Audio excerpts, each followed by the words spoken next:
it's Christina from Our Home. I'm making some yogurt today and I thought I would take you along with me to see how that's done. I've done a blog post about this before, but never a video, so I hope that you enjoy seeing this process. The first step is to put the milk in a large pot on the stove. I used, I don't know what it converts to in America, but I used one bag containing 3 smaller bags of milk, so 4 liters total. And I just put that all in my pot here. I've got it on a low heat right now. I'm also using a thermometer to keep an eye on the temperature. We want the milk to get to 180 degrees. We want to keep it on a low or low medium heat just so it doesn't burn. I don't stir the milk. I guess you could if you wanted to, but it's not something I do. And this can take up to half an hour, maybe more, to get to the right temperature, just depending on how much milk you're using, your type of oven or stove, even the type of pot that you're using. So I suggest just keeping an eye on it and not going too far from the milk because you don't want it to get too hot. If it gets too hot, you can kill all the good bacteria that's in here, and then it might not turn to yogurt very well. We want to get the milk heated enough so that it can maintain its temperature for the good bacteria to grow and turn into yogurt. To make yogurt at home, you're just going to use milk and some yogurt. I know that seems kind of counterproductive, but that's what we do. You can use any kind of milk you want. I've only tested this with cow's milk. I've never done it with plant-based milk, so I don't know if that would work. I previously used just 2% milk, but I've been using 3.25% or whole milk, and it comes out really nicely. It's definitely a thicker yogurt, but that's what my husband likes, so that's what I've been doing. The milk I use is not raw, it is a pasteurized milk, so I can't speak to using raw milk for this, but I'm sure it can be done with a little bit of research.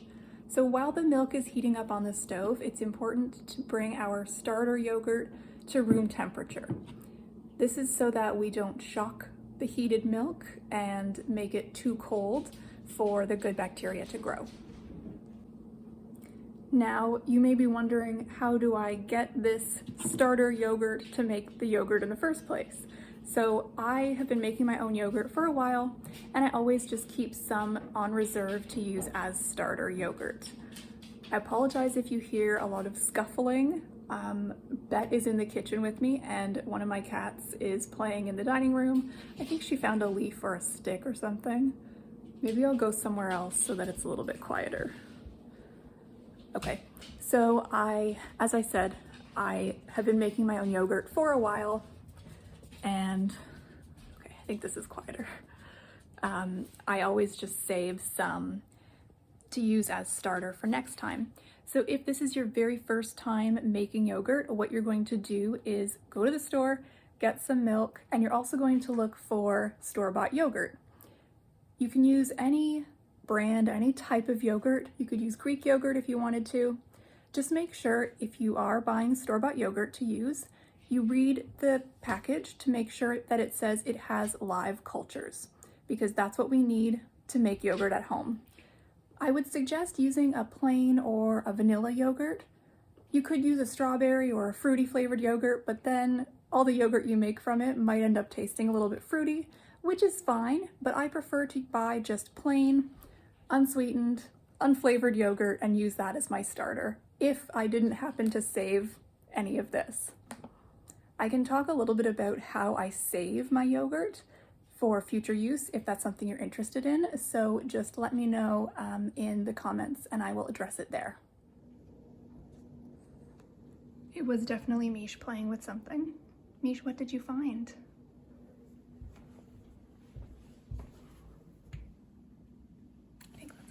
Plastic, but I don't know where she got that from.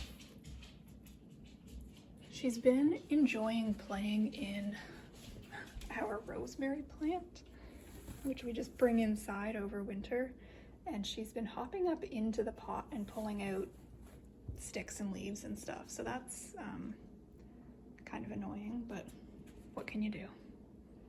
And Bet is patiently waiting to go outside, so I think I'll open the door for her right now. While the milk is heating up, you may notice skin forming on it. You can scoop it out if you want to. Honestly, I just leave it in most of the time when I make the yogurt, and it doesn't affect the yogurt consistency or taste at all, but it's just a personal preference. You can keep an eye on it and scoop out that little skin layer that's forming on the top. The milk is almost to temperature. 180 is what we want. And you can see that little foamy skin thing on top of the milk. You can scoop that out if you want, but like I said, I just usually leave it in and it's fine. It doesn't affect the yogurt at all. All right, so that is 180. So I'm going to turn the burner off and just let this cool. We want it to cool down to 120. Now, if you're in somewhat of a rush, you can take this pot off the stove and set it somewhere that's cooler, like on a counter with a trivet or something underneath to protect the counter, and you can let it cool down a little bit quickly that way.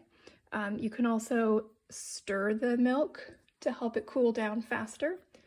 What I usually do is I'll take out the thermometer, because if I move the pot with the thermometer, it's going to fall in. That has happened multiple times. So I will take out the thermometer and I'll set down a wooden coaster on the counter and then move the pot to the counter just to cool down a little bit quicker. And while that's cooling, I'm going to prepare my incubator, which is an old cooler, and that's what we will put the milk and yogurt starter into. Let me show you the cooler I use for making the yogurt, as well as how I keep it warm. Now, if you are a little bit confused about what I'm talking about, that's totally fine. Basically, when you make yogurt, you want to keep it warm and incubated so that the good bacteria can grow and create yogurt from that milk mixed with the yogurt starter. So one way to do this is in a slow cooker. You can just wrap it with towels and keep it nice and warm. However, my slow cooker broke a while ago and I just haven't been that motivated to replace it, because in about 9 years I've gone through 2, maybe 3 slow cookers, so I use them a lot and I just can't find one that doesn't burn out or break in some way. So what I decided to do instead is use a big cooler as my incubator. Now, I don't just dump the yogurt into the cooler, that would be ridiculous. So I'll show you what it looks like inside the cooler and what I do to make sure the yogurt can stay nice and warm. This is the cooler I use. I have blurred some things because it's an old cooler and it has some personal information on it which I do not want on the internet. But I'll show you what it looks like inside. Here is the cooler inside. What I do is take these large plastic 4-liter water bottles and I fill them with very hot water, put the caps back on. They are empty right now. And then I put all those to one side, and these full bottles of hot water keep the entire cooler warm while the yogurt is incubating.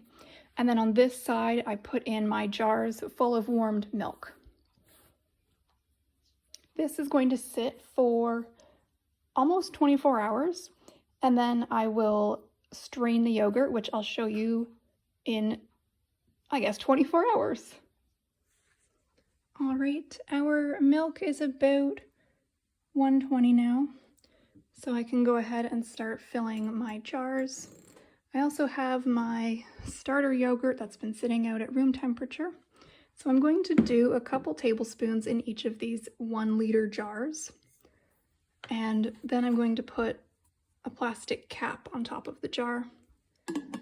I suggest doing some kind of cover, otherwise you're going to get a lot of condensation inside the cooler when you're done. Plus this cover just helps keep the heat in the jars a little bit longer. If you don't have anything like this, you can use a plastic baggie with an elastic band around it in a pinch. And that's what I do sometimes if I don't have enough of these lids available.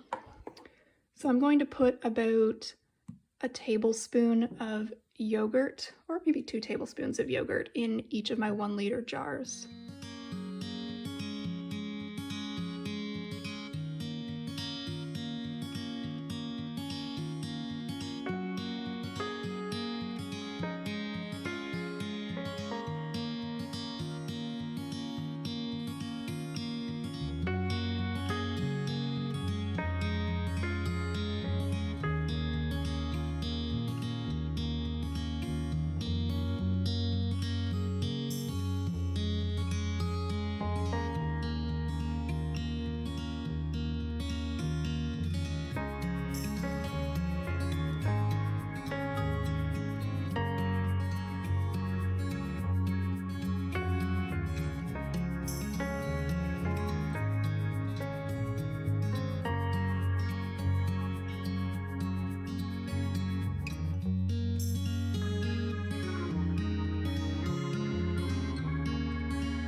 All the jars have been filled with the warm milk and yogurt starter. So let's put these in the cooler where they'll sit for about 24 hours. It is kind of tricky to fit them all in that specific cooler, but I make it work. Last one, maybe I can do this one-handed. Okay, that's secure. So now I'm going to close the lid and check back in 24 hours, give or take a couple hours. It is currently 10:30 a.m., so I'll probably check these maybe around 9 or 10 tomorrow and then start straining them. I'll check in with you then.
This is what my yogurt straining setup looks like. Usually I use a clear bowl at the bottom, but I just wanted to use this metal one because it was clean. And then I've got my strainer and a cloth. I also just put a plate on the top to keep out any dust while it's straining, usually overnight. And now let's take a look at this. I let this one strain for a really long time, so it looks a lot thicker than the other yogurt. It's almost like cream cheese or something. Like, that is very solid. I can pull it off almost. Definitely thicker than most yogurt, but that's how we like it. So I'm just going to put this in the fridge. I will save a little bit of it to use as my starter yogurt for next time. This is all the whey that has been strained out of the yogurt. You can use it in cooking or baking. You can even drink it if you really want to. I'm not going to share any recipes or really what to do with it. You can just find that online yourself. I do save it in the freezer because it can be a really good plant fertilizer. And since it's winter right now, I don't need to put anything on my plants since there's nothing growing outside. But I will freeze it and mix it up to use on my plants in the spring and summer. Thank you for coming with me as I make some yogurt. I hope that you found it interesting and are encouraged to give it a try yourself. As you can see, it's not a complicated process and it can be done with minimal equipment. It does take a little bit of time though, so it is a game of patience. I'm going to put all of this yogurt in the fridge, but you can definitely freeze some of it if you want. I do suggest giving it a mix once it's been frozen and thawed because the whey does separate a fair bit. You can also just strain it out if you find that it's too much whey once it has been thawed. But like I said, we're just gonna put it all in the fridge because it gets eaten up pretty quickly. While this is a time-consuming process, it is definitely less expensive than buying yogurt from the store. At least where we live, the yogurt prices are pretty expensive compared to how much yogurt we can make using the 4-liter bag of milk. Again, thank you so much for watching. I hope that you have a great rest of your day.